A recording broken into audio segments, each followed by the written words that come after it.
Hey, I'm Anthony Romano, and this video is going to tell you the best way to do a cyclical ketogenic diet, or CKD.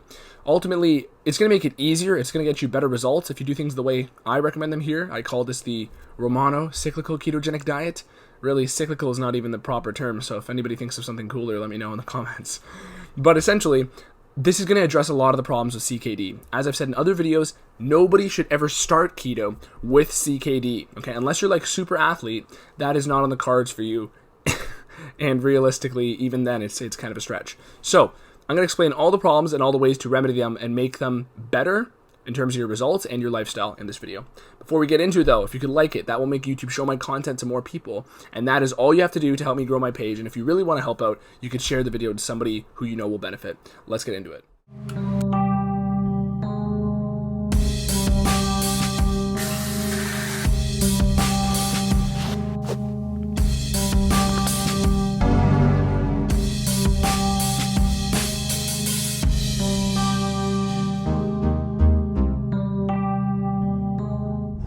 Okay, so let's break down a lot of the problems that are common with CKD as it's commonly recommended. So, for starters, the way it's commonly recommended is something along the lines of, 4 days keto, 3 days carbs, 2 days keto, 2 days carbs, then keep oscillating between those two.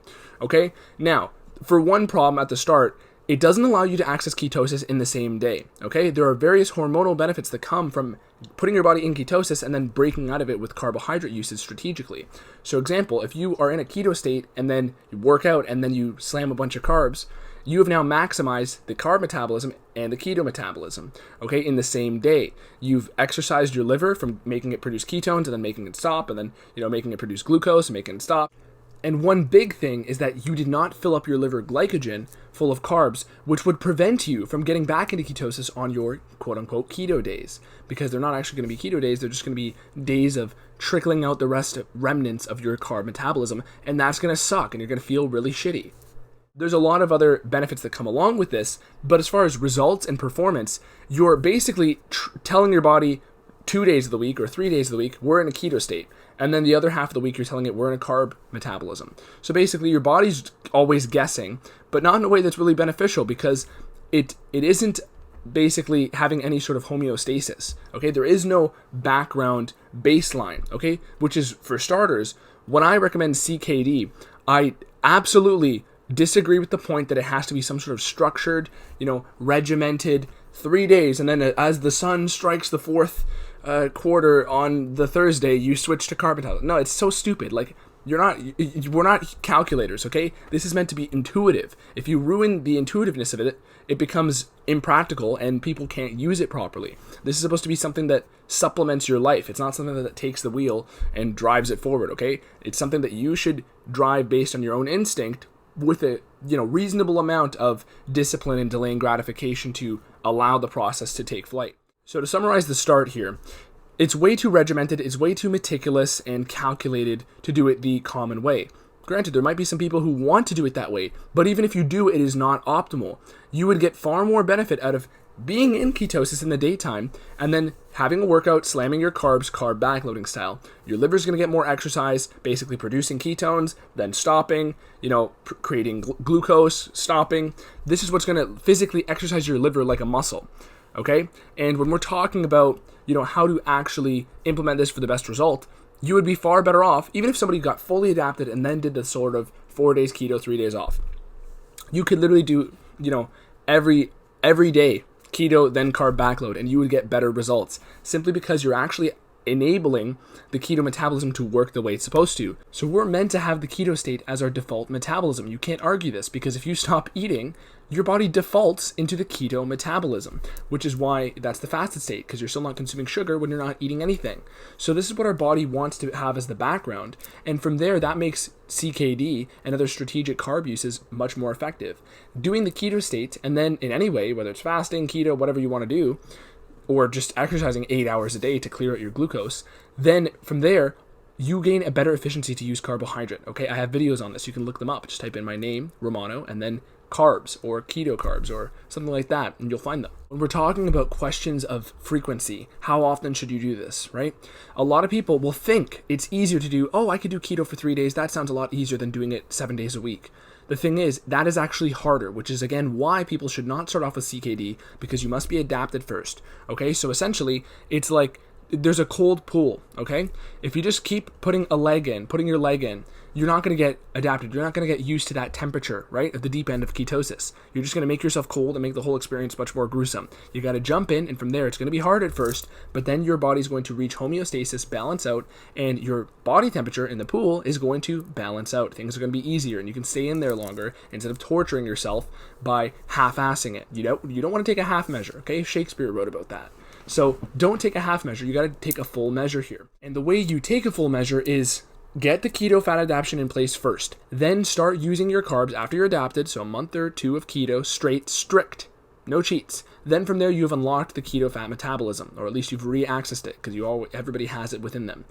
Because if there's one thing your body is built to do, that everybody can do, is not eat food. Okay, we're just conditioned over years and years and years of carb metabolism and eating sugar all the time that we've lost touch with it, and it's very hard for people at first.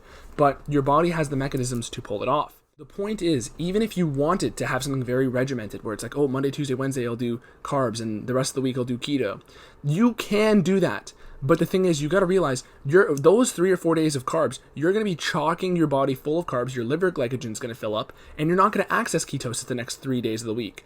Your body's not going to access ketosis until you clear out your liver store of carbs, your liver glycogen. This is literally the step that you need to do to enter ketosis. So if you have 3 days of filling up your carbs entirely, then you're basically making it very difficult to hop back into ketosis the next 3 days. It's going to take you 2 of those days at minimum to get back into ketosis, unless you're exercising a lot. In which case, 2 or 3 days of that time, you're not even in ketosis. You're not getting the benefit. You're just slamming the carbs for 3 or 4 days straight, and you're ruining the whole process. This is ultimately the main problem with CKD. And that's also why people, of course, they think it's easier because they think it's linear. They think, oh, 3 days is easier than 7. But the thing is, you're actually making it more difficult. You keep filling up your liver glycogen and then trying to access ketosis, but you're cutting it off. You're starting to eat carbs again 3 days later when you're just about to actually enter ketosis. And as many of you might know from watching my other videos, keto gets significantly easier after a few days, after 3 days. Okay, essentially after you've cleared out your liver glycogen, you're going to enter ketosis, you're going to feel a lot better, you're not going to be as hungry, and of course the benefits compound as you do it longer. So at least a month is necessary of strict ketosis. No fruits, no sugars, no starches, nothing.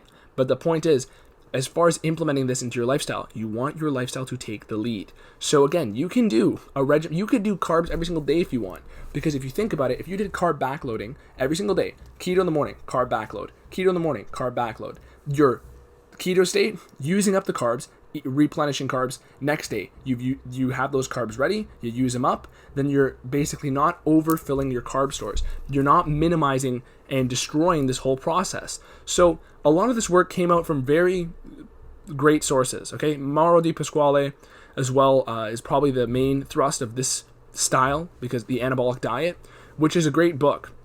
I have it on my desk in the corner buried here somewhere. But the point is, not trying to discredit some of the originators of these sort of strategies. The point is, if you want to have a lifestyle that allows you to access keto state and carb state, it's far better, far more effective, far easier if you simply get keto adaptation in place, get the metabolism going of the keto state. And then from there, even if you want to do this every day, which I don't necessarily recommend, but you could, from there, you will never crave the carbs in the first place. You will never have the desire. Part of the reason that people want to do this sort of 3 days of carb eating every week is because they're so conditioned to a carb metabolism that they essentially think they're going to need it because they currently feel it because they're in a carb metabolism. So it's almost like a confirmation bias, because you have people who are still dependent on carbs trying to set up days where they can still squeeze in their carbs. And that doesn't sound like a lifestyle to me. That sounds like they're obligated to do it. And they are, because physiologically their body is craving it. They're not allowing their body to purge that craving.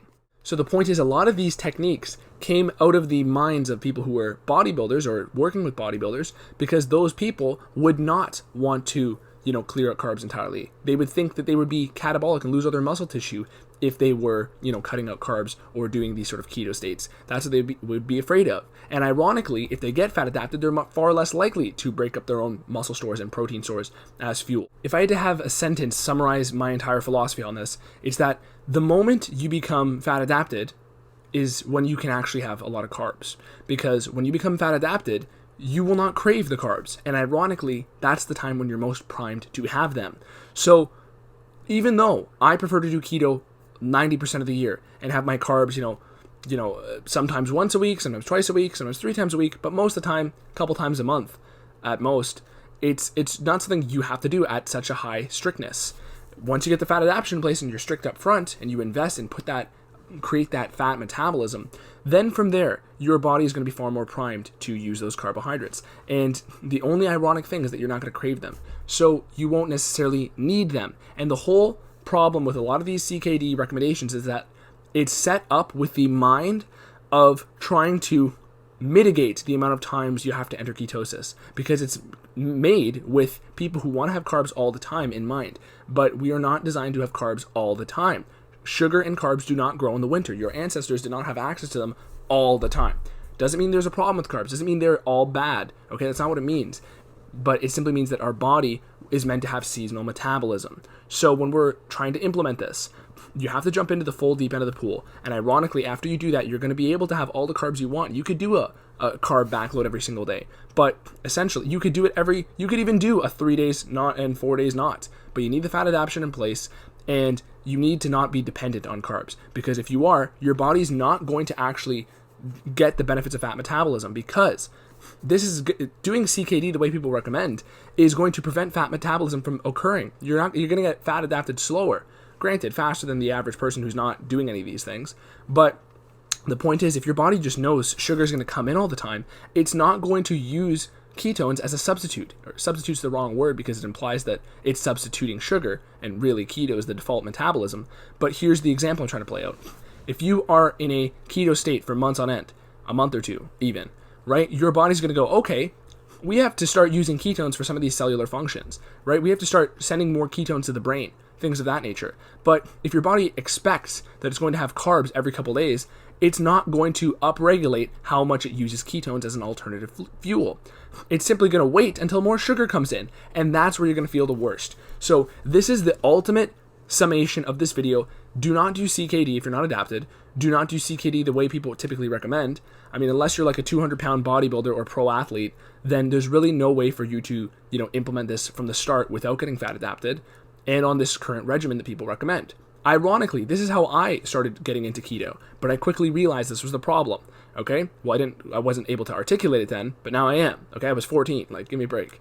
But either way, hopefully this video answered your questions about CKD. Using it for muscle building, using it for fat loss. It's a great way to get the best of both worlds and, pursue a lean bulk, for example, because you're building muscle at the same time you're burning fat. You don't need the carbs to build muscle necessarily, but it's a great way to sort of round off the edges. If you are trying to build muscle leanly and you ensure that you're in ketogenic state some part of the week, you're going to maximize fat burn during that time. But the only way you can do that is if you get keto fat adapted first. So the summation of the Romano cyclical ketogenic dieting is get fat adapted, then from there, start, integrating carbs after workout times. That's the first step. Then from there, you can, if you wake up for one day and all of a sudden you're like, oh, I want a bagel for breakfast, you can have one, but you're never going to run into that scenario, because if you are fat adapted, you won't crave them. That's the whole meaning of fat adapted. Okay? So from there, you can make it work around your lifestyle and go to a social event, have your cake and have your keto too. So that's the benefit you want to take home. I'm going to end this video here, but leave me some more questions. I'll answer them in another video on these topics, but hopefully this one answered a lot of questions for you and enlightened you to some of the other benefits of this practice. Share this video, like it, follow my Instagram and my YouTube, okay? And go to my website, romanoketo.com, for consulting, coaching. I offer consults with a little action plan that we write together by the time we're done a call. And this is everything that you need to integrate whatever sort of plan you're looking into. Supplement protocols, nutritional protocols, recommendations, helping people with certain issues, okay? Like diabetes, okay? Brain injuries, but that's more so for the long-term coaching. Fertility issues, PCOS, lots of other stuff that I've worked with. Anemia, depression, lots of things, because there's a lot of ways to fix this nutritionally, but this is lifestyle coaching that's going to, really enhance your life. So go to my website too. Peace.